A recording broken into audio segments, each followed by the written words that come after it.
सहरसा जिला आज अपना 72वां स्थापना दिवस मना रहा है। यह जिला पहले मुंगेर और भागलपुर का हिस्सा था, लेकिन 1 अप्रैल 1954 को इसे स्वतंत्र जिला बना दिया गया।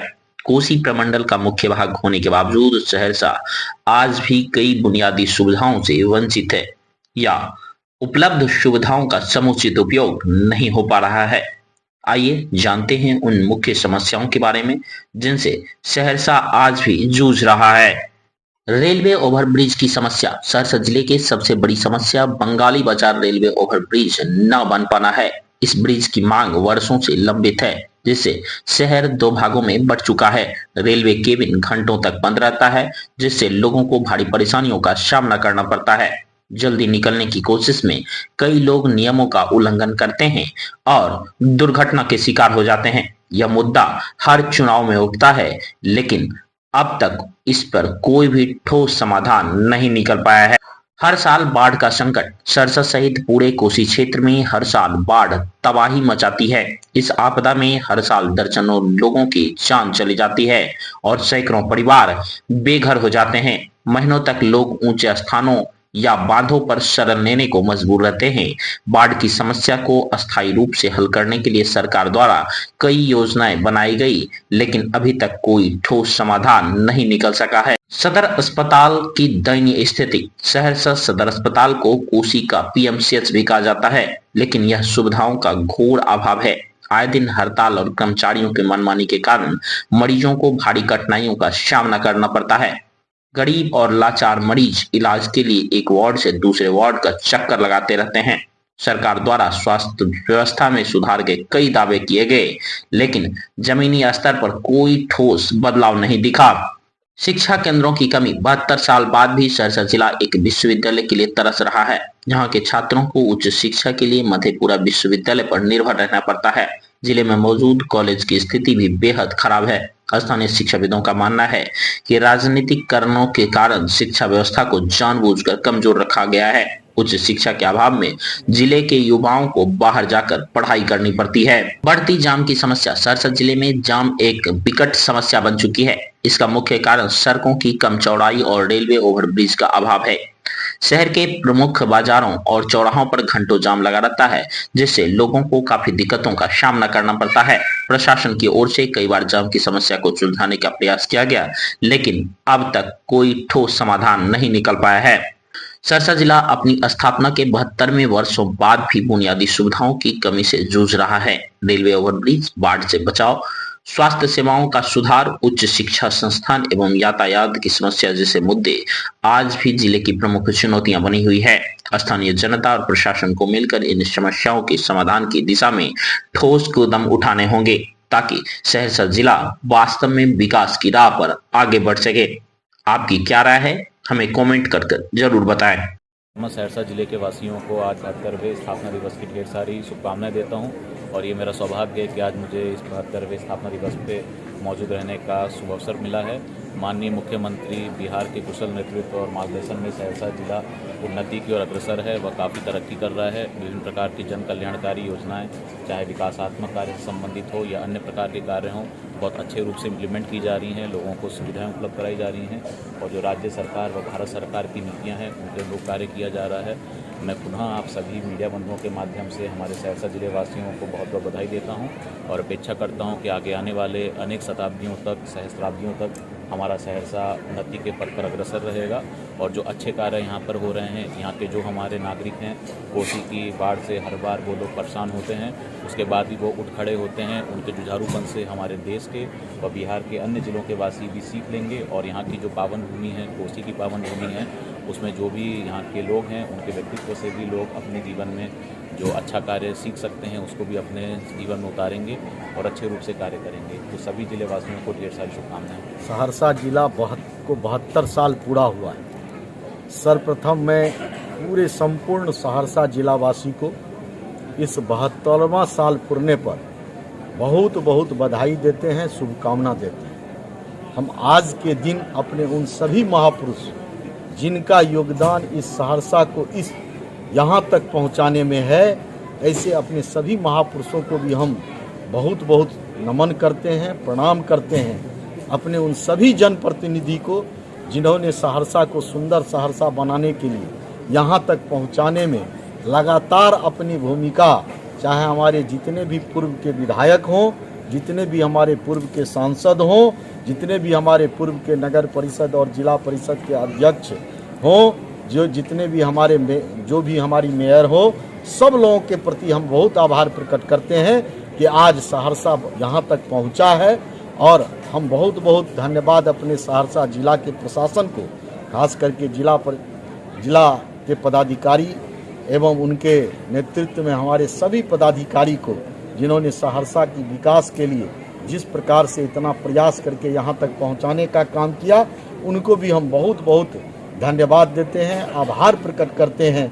और हम सबसे अधिक आभार प्रकट करते हैं अपने सहरसा को यहाँ तक पहुँचाने वाले, यहाँ तक पहुँचाने में और सहरसा की भूमिका में हमारे देश के यशस्वी प्रधानमंत्री आदरणीय नरेंद्र मोदी जी और राज्य के यशस्वी मुख्यमंत्री आदरणीय नीतीश कुमार जी, जिनके सहयोग से वो सहरसा, जिस सहरसा के चारों बगल जल ही जल था, पानी ही पानी था, हम लोग सहरसा से बाहर नहीं जा सकते थे।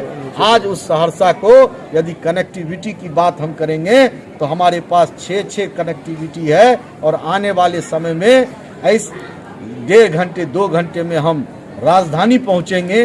इस प्रकार का जो विकास हमारे बिहार के मुखिया आदरणीय नीतीश कुमार जी के नेतृत्व में एनडीए की सरकार ने किया है, इसके लिए हम अपनी सरकार को बहुत बहुत बधाई देते हैं। और खास करके इन सारे कामों को सफल करने में जो हमारे संपूर्ण सहरसा वासी का योगदान है, तो पूरे सहरसा वासी को भी हम आज के दिन बहुत बहुत शुभकामना देते हैं, अभिनंदन करते हैं। स्थापना दिवस की शुभकामना देते हैं। 54 से 2025 में हम कहाँ से कहाँ आ गए और पूरे देश में एक्सप्रेस वे का जमाना आ गया है। वो एक्सप्रेस वे हमारे सहरसा में भी हम इस बात के आगे कामना करते हैं। इस वजह से जो हमारी महंगाई है उस पर लगाम लगेगी। यदि हमारा कन्वेंस उसमें कम होगा, आज एक सप्ताह में कम से कम हमारा ट्रक यहाँ पहुँच रहा है, तो वो सारा जो चार्ज है वो हमारी महंगाई पे डाल दिया जाता है सामान। लेकिन एक्सप्रेस वे बनने के बाद हम कम से कम सस्ते दर पर सब कुछ हमारे पास मिल जाएगा। और सहरसा के लोग बहुत यही एक्सप्रेस वे का कामना करते हैं और सहरसा आगे बढ़े। जय सहरसा जय। 67 के बाद ये दूसरी बार है, अप्रत्याशित बार है।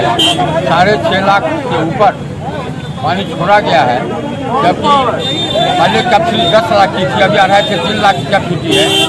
तो समूचा गांव घर सब बह रहा है, बांध पर असर कर रहा है, बांध टूटने के कगार पर है। सारे इंजीनियर हमारे अफसर लगे हुए हैं, सभी लोग प्रयास कर रहे हैं और जनता का भी सहयोग हम लोग को मिल रहा है। हम लोग चाहते हैं पहले बांध सुरक्षित हो जाए, तटबंध अंदर में जो लोग फंसे हुए हैं उसको किसी तरह से निकालें। आरडीएफ के टीम को भी कहा गया है, 9 वालों कहा गया, सीओ कहा गया है, डीएम सबको बोल दिया है। डीएम से बात हुई, एसी से बात हुई, इंजीनियर से बात हुई, एसडीओ और डीएसपी यहाँ भी खड़े हैं, सभी लोग लगे हुए हैं तत्परता से। किन किन एरिया का दौरा किए हैं अभी, क्या कौन कौन एरिया प्रभावित है? अभी हमारे तटबंध नवट्टा में लगभग टोटल एरिया प्रभावित है। नवट्टा का, महसी का टोटल एरिया प्रभावित है। बाएं में चोट है, बहुत जोर से गिर गए, एक्सीडेंट कर गए, उसके बाद आए हैं तो पुर्जा कटाने गए तो डांटता है जो कि काहे डॉक्टर साहब बैठेंगे तकर बाद मतलब जो है सर पुर्जा देंगे, जाइए अभी काहे आए अभी। कितना देर से आप परेशान हैं? 2 घंटा से परेशान है, लाइन में लगे या पुर्जा दिया है, तकर बाद पुर्जा देंगे नहीं कर रहा है। क्या नाम है? सत्यनारायण शर्मा। हमरे पेशेंट को हड्डी टूटा हुआ है, उसका प्लास्टर कटना था, डॉक्टर को दिखलाना था और आंख जो है तो आंख में भी गड़बड़ी है। और यहाँ पर काउंटर पर कहता है ना आंख वाला डॉक्टर है और ना हड्डी वाला डॉक्टर है। क्या मेरा नाम भरत झा है, सहरसा कोसी चौक पर मेरा घर है। क्या कीजिएगा आप? तो हम क्या करेंगे, अपने घर जाएंगे। सरकार का कुव्यवस्था ऐसा है जो कि नहीं कर सकते। सहरसा में यूनिवर्सिटी का नहीं बनना एक राजनीतिक परिवेश का परिणाम है। जहाँ तक माननीय तत्कालीन मुख्यमंत्री जगन्नाथ मिश्रा जी थे, उन्होंने सहरसा को की स्वीकृति दी भी थी, भले राइटिंग में न हुआ हो, लेकिन मनोबल बना लिया जा चुका था कि सहरसा में तत्काल सहरसा कॉलेज MLT कॉलेज में यूनिवर्सिटी काम करेगा। बाद में उसका जो है मकान तकान जो भी होगा वो इंफ्रास्ट्रक्चर होता रहेगा। मेन टाइम में जो है सो उनका ये हो गया और वो नहीं रहे, लालू जी मुख्यमंत्री आ गए और रवि बाबू का प्रयास से यही मैं पहले भी कह चुका हूँ, यह एक राजनीतिक परिवेश था। तो मधेपुरा ही में पैरवी किया गया और लालू बाबू मुख्यमंत्री ने उस पर दस्तखत कर दिए। इसीलिए सहरसा को आज तक भुगतना पड़ रहा है। सहरसा में आज तक कुछ नहीं है, न कोई मेडिकल कॉलेज है, न इंजीनियरिंग कॉलेज है, रेलवे कारखाना है, सारा चीज़ मधेपुरा चला गया। सहरसा 3 जिला का क्या कहते हैं उसको कमिश्नरी रहते हुए भी यहाँ कुछ नहीं है। आज 72 गुजर रहा है, एक क्या कहते हैं उसको ओवरब्रिज नहीं बन पाया। नतीजा यह हुआ जो लोग परेशान हैं, इतना परेशान हैं जो घंटों वहाँ गाड़ी जाम लगी रहती है, लोग खड़े रहते हैं, धूप में तड़पते रहते हैं। जब तक गाड़ी इंजन नहीं क्रॉस करेगी तब तक लोगों को रहना पड़ता है। इसमें कितने का होश उड़ा, कितने बेहोश हुए, आदि बहुत बातें देखी गई। फिर भी सहरसा को अछूता समझा जाने लगा अभी तक। नतीजा यह है जो सारे सहरसावासी बहुत क्षुब्ध हैं, आक्रोशित भी हैं कहा जा सकता है। तो दिनेश यादव ने प्रयास अभी भी कर रहे हैं, लेकिन फल क्या होगा वो तो ईश्वर के हाथ में है। अब बोलिए, क्या नाम है आपका? मेरा नाम है डॉक्टर रामजी प्रसाद। तत्कालिक मुख्यमंत्री जगन्नाथ मिश्र जी ने उद्घाटन भी विश्वविद्यालय का सहरसा कॉलेज में किया, उसका बोर्ड भी अभी तक लगा हुआ है। लेकिन उसके बाद सत्ता परिवर्तन के कारण जैसे लालू जी आए तो उसको इग्नोर करते हुए मधेपुरा में विश्वविद्यालय का स्थापना BN मंडल नाम से कर दी। यहाँ का नेता भी उतना एक्टिव नहीं थे उस समय में उद्घाटन करके, और उस पर कोई ध्यान भी नहीं दिए। उस समय में आवाज़ भी कोई नहीं उठाए। आनंद फानन में हम लोगों का BN मंडल यूनिवर्सिटी का जितना पेपर था मिथिला यूनिवर्सिटी में टोटल ट्रांसफ़र होके मधेपुरा के कोसी प्रोजेक्ट में इसको सुचारू रूप से चालू किया गया। वहाँ आखिर मुख्य वजह क्या मानते हैं और क्या कहेंगे इसको? मुख्य वजह तो यही हम कहेंगे, यहाँ का जो जनप्रतिनिधि वो सही ढंग से इस पर पहल नहीं की है और जनता भी उतना जागरूक नहीं इसमें था। मेन यही हम समझते हैं। और आम पब्लिक को इससे तो लेना देना नहीं था। बुद्धिजीवी कम से कम शिक्षक वर्ग के लोग, वो लोग भी नहीं विरोध किए उस समय में। यही कारण हम समझते हैं। क्या नाम हुआ आपका? मेरा नाम डॉक्टर गोपाल प्रसाद सिंह। हम रिटायर्ड किए हैं BN मंडल यूनिवर्सिटी से कॉलेज इंस्पेक्टर से। देखिए, छात्र को विभिन्न प्रकार की परेशानियों का सामना करना पड़ रहा है। आज सुपौल, सहरसा, मधेपुरा यह तीनों जिला जो है कोसी कमिश्नरी के अंतर्गत आता है। आज हमारा यह सहरसा में नेट 72 साल पूरा होने को है, लेकिन कोई भी व्यक्ति, कोई भी राजनेता, कोई भी नेता दल के या विपक्षी दल के कोई भी नेता इस विषय पर कभी बात ही नहीं कर रहे हैं कि क्या सहरसा में कोई यूनिवर्सिटी नहीं होना चाहिए, क्या युवा वर्ग को इस ओर ध्यान एकत्रित नहीं होना चाहिए, क्या एक साथ जो है मिलकर के आवाज़ नहीं उठाना चाहिए, क्यों युवा यहाँ से मधेपुरा जाए, क्या अपना सहरसा में कोई उसके लिए योग्य स्थान नहीं है कि जहाँ सहरसा यूनिवर्सिटी को स्थापित किया जाए। युवा दर दर करके भटके खा रहे हैं, दिन प्रतिदिन बीतते जा रही है, लेकिन इस ओर किसी का ध्यान आकर्षित नहीं हो रहा है। विभिन्न तरह की परेशानियों को नित्य दिन सभी साथ में जो है सामना कर रहे हैं। दिन ढल रही है, साल बीत रहे हैं, लेकिन इस ओर किसी का ध्यान नहीं जा रहा। क्या नाम है आपका? विद्याभूषण। ये बेसिकली आपकी रेलवे का द्वारा चलाया गया अतिक्रमण है। रेलवे की जो भी प्रॉपर्टी है या उनके प्रोजेक्ट के तहत जो भी जमीन अतिक्रमित हैं उन सभी को हटाया जा रहा है। DRM सर और DM सर हमारे द्वारा जो है फोर्स को भी तैनात किया गया है। DM सर के द्वारा पुलिस विभाग से आए हुए हैं, पुलिस पदाधिकारी भी हैं और पुलिस की टीम भी है। इसके अलावा CRPF, GRP सारी टीम आई हुई है। CRPF के भी इंस्पेक्टर वगैरह सब आए हुए हैं। कब तक चलना है ये 4 दिनों का है, 4 दिनों का अभियान है। 4 दिनों में सहरसा के जो भी मुख्य सड़क मार्ग जो बाधित हैं उनका अतिक्रमण हटाने की प्रक्रिया कर रहे हैं। तो ये सिर्फ अतिक्रमण खाली कराया जा रहा है, जो बिना रसीद का उसको भी हटाया जा रहा है? नहीं, केवल अतिक्रमण है। रेलवे की जमीन में जो भी अतिक्रमित किए हुए हैं, इसका रिपोर्ट काफी पहले ही गया हुआ है। उसके तहत जिन लोगों को नोटिस की गई है उन लोगों को अतिक्रमण से हटाया जा रहा है। क्या नाम है मैम? मैं CO कहरा मनीषा कुमारी।